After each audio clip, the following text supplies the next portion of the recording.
Bismillahirrahmanirrahim. Pada kesempatan kali ini saya akan menjelaskan tentang pembuatan mesin di VirtualBox, sekaligus fitur-fitur apa saja yang ada di VirtualBox yang wajib kita pahami. Ini VirtualBox yang kita gunakan versi terbaru. Yang pertama, untuk membuat mesin, silakan bisa klik new, kemudian berikan nama untuk virtual mesin tersebut.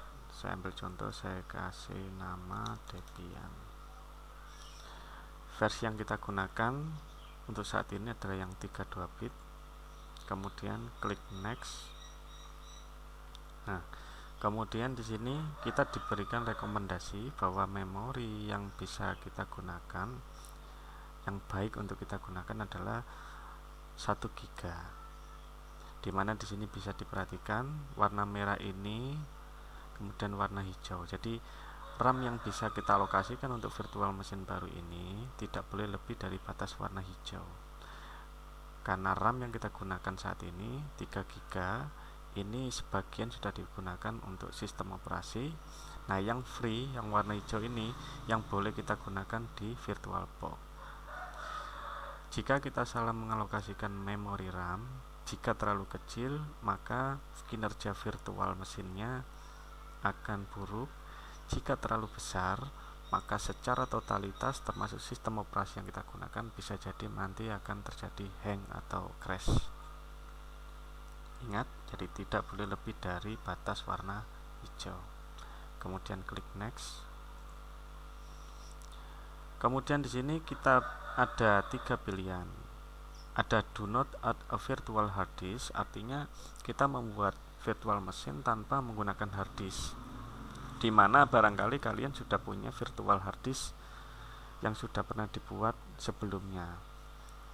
Kemudian yang kedua, create a virtual hard disk now, artinya kita bikin atau membuat virtual hard disk karena kebetulan kita baru memiliki atau akan membuat virtual hard disk baru. Kemudian bisa juga kalau memang sudah ada virtual hard disk sebelumnya, bisa langsung dipilih di sini.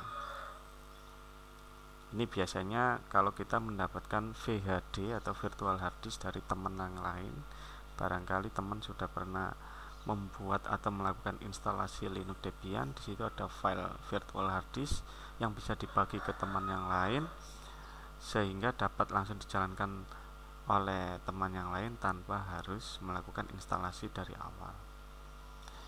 Untuk kesempatan kali ini kita pilih yang create a virtual hard disk now. Kita pilih. Untuk hard disk file type atau tipe file bisa menggunakan VDI, virtual disk image. Ini adalah khusus untuk VirtualBox. Kemudian ada juga VHD, virtual hard disk ini atau VHD, tipe VHD ini biasanya digunakan lebih umum, artinya di VirtualBox bisa dijalankan. Kemudian di Windows itu juga support virtual hard disk dengan tipe VHD. Kemudian ada VMDK, ini biasanya dipakai untuk virtual mesin atau di selain VirtualBox, artinya familiar juga atau bisa dipakai juga untuk virtual mesin jenis lain selain VirtualBox. Karena di sini kita hanya menggunakan VirtualBox, kita cukup milih VDI saja. Kemudian klik next. Nah, ini penting untuk diperhatikan. Ada dynamically allocated, kemudian ada fixed size. Artinya begini, hard disk yang kita gunakan ini adalah 8 GB misalkan. 8 GB ketika kita install ternyata space yang terpakai itu hanya 1 atau 2 GB. Nah, ketika kita memilih dynamically, maka file size ukuran VHD kita yang akan kita buat nanti itu akan menyesuaikan dengan size yang dipakai oleh Linux itu sendiri, sehingga ukuran VDI virtual hard disk nanti itu hanya 2 GB sebagaimana yang sudah kita gunakan. Namun kalau kita menggunakan fixed size, kita membuat virtual hard disk dengan ukuran 100 GB misalkan, entah itu harddisk kosong atau belum diinstal sama sekali atau sudah diinstal hanya memakan space bagian, file tersebut akan tetap memakan atau menggunakan space harddisk yang sesungguhnya itu sesuai dengan yang kita buat, yaitu 100 GB. Maka dari itu kita gunakan yang dynamically allocated supaya tidak memakan banyak space di harddisk fisik kita. Kemudian next. Nah, ini adalah ukuran harddisk yang akan kita buat. Di sini sebenarnya bisa lebih dari 8 GB, entah kita tulis 100 GB pun nggak masalah karena kita menggunakan tipe yang tadi, yaitu dynamically allocated. Sehingga meskipun kita di sini menggunakan harddisk dengan ukuran 100 GB sekalipun, bukan berarti file ini ukurannya adalah 100 GB di harddisk real yang kita pakai, melainkan sebanyak Debian Linux install nanti yang kita gunakan. OS Linux ternyata misalkan memakan space 2 GB, ya hanya 2 GB saja ukuran file VDI yang ada di harddisk kita. Kemudian kita klik write. Oke. Di sini virtual machine sudah jadi. Ada beberapa konfigurasi yang perlu diperhatikan. Kita pilih virtual machine yang kita gunakan atau komputer case, kemudian klik setting. Nah, untuk mengoptimalkan kinerja dari virtual machine itu sendiri, kita bisa perhatikan banyak fitur di sini. Ada set clipboard. Set clipboard ini fungsinya adalah untuk copy paste antara komputer yang kita gunakan dengan komputer yang ada di virtual machine. Ini bisa kita bidireksional, artinya dari virtual machine ke komputer kita sendiri atau sebaliknya. Kemudian di bagian sistem, ini adalah RAM yang kita alokasikan untuk virtual machine. Ini kita bisa atur ulang di menu sistem. Kemudian boot order ini yang biasanya kalau di komputer real itu kita setting di BIOS, ya kan, menu BIOS. Kalau di VirtualBox kita cukup mengatur mana yang akan diprioritaskan terlebih dahulu. Karena kita nanti akan melakukan instalasi, maka sebaiknya untuk optical ini pastikan defaultnya adalah posisi paling atas yang pertama kali. Oke, kemudian selanjutnya adalah prosesor. Jika memang laptop kita support lebih dari satu prosesor, ini bisa dimaksimalkan. Beberapa komputer mungkin support sampai 8 core. Kemudian execution cap itu artinya begini: virtual machine terkadang memakan resource yang terlalu tinggi. Jika kita biarkan 100%, berarti dia bisa menggunakan resource laptop kita full, yaitu 100%. Tapi jika kita tidak mengizinkan untuk menghindari hang misalkan, ini bisa kita turunkan misalkan hanya 90%.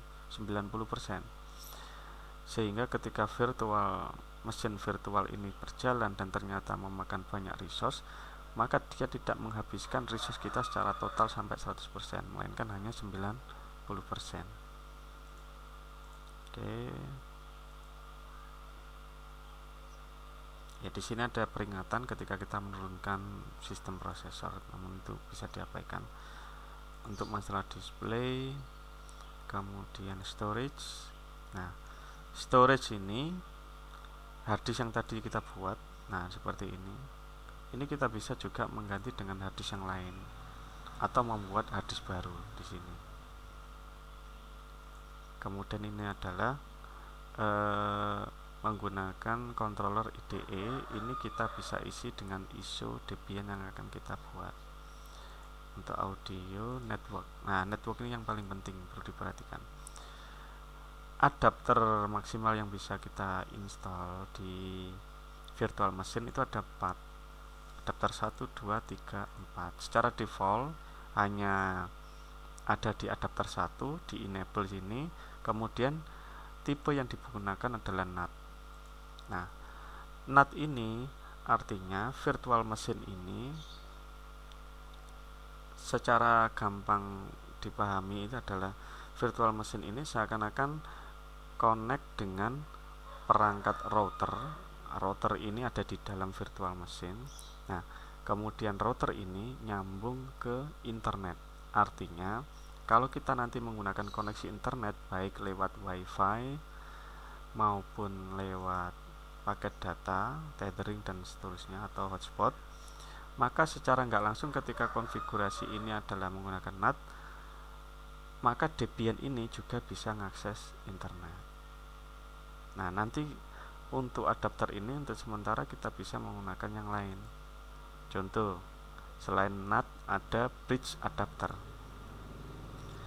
Saya ambil contoh, misalkan kita connect nanti itu lewat jalur wifi, kemudian ini kita nanti bisa pilih wireless yang kita gunakan. Artinya nanti status bridge adapter ini nanti berarti Linux Debian ini itu statusnya seakan-akan komputer ini berdiri sendiri menggunakan adapter wifi kita. Jadi nanti komputer ini seakan-akan ada di komputer lain. Nanti bisa kita jelaskan lebih lanjut di bridge adapter.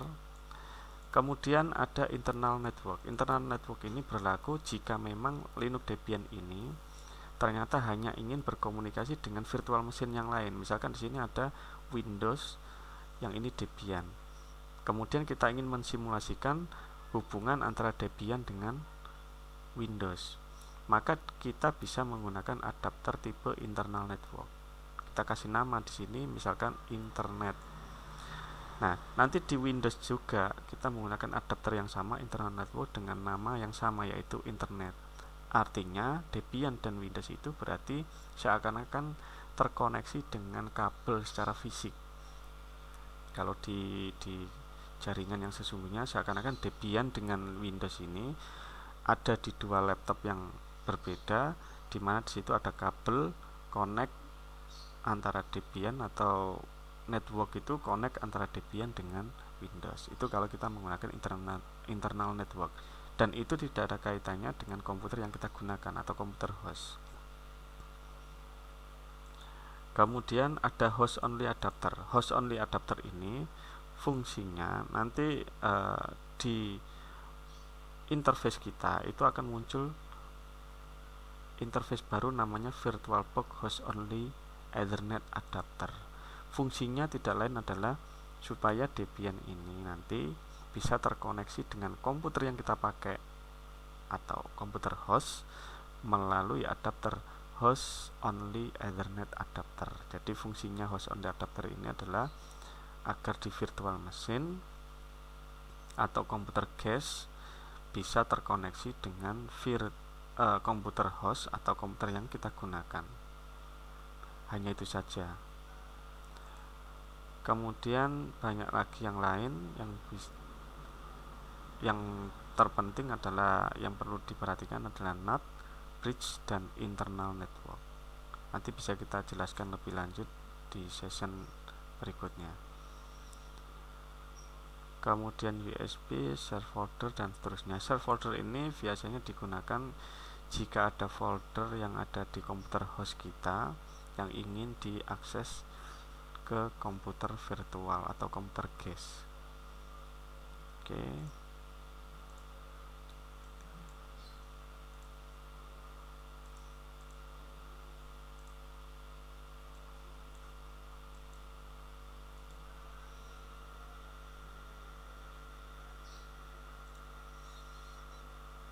Ini 104.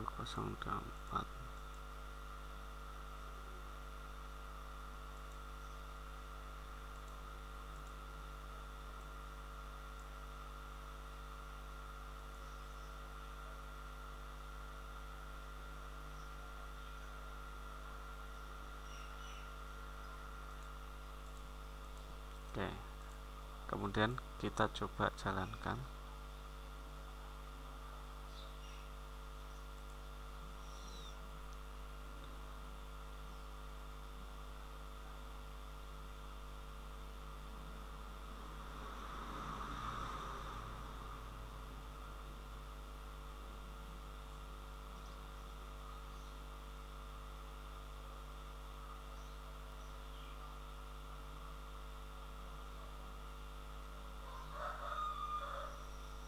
Selanjutnya untuk instalasi Linux Debian nanti kita akan bahas di section berikutnya. Nah, karena tadi ISO Debiannya belum kita masukkan, atau ibaratnya kalau di sebuah PC itu berarti di DVD ROM drive-nya itu belum kita masukkan DVD Linux-nya, maka di sini ditanyakan ini akan dimulai dari mana? Apakah dari harddisk atau dari DVD? Di sini kita tinggal kita pastikan ISO Debian itu sudah kita masukkan di sini, storage. Nah, kemudian kita pilih di sini virtual optical drive, kita tambahkan ya, pilih ISO Linux Debian.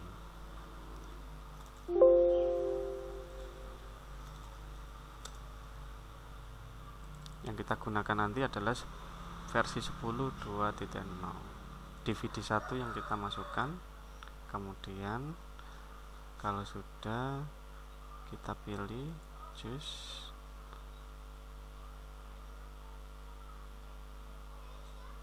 Nah, akan kita lanjutkan untuk instalasi Linux Debian di sesi berikutnya.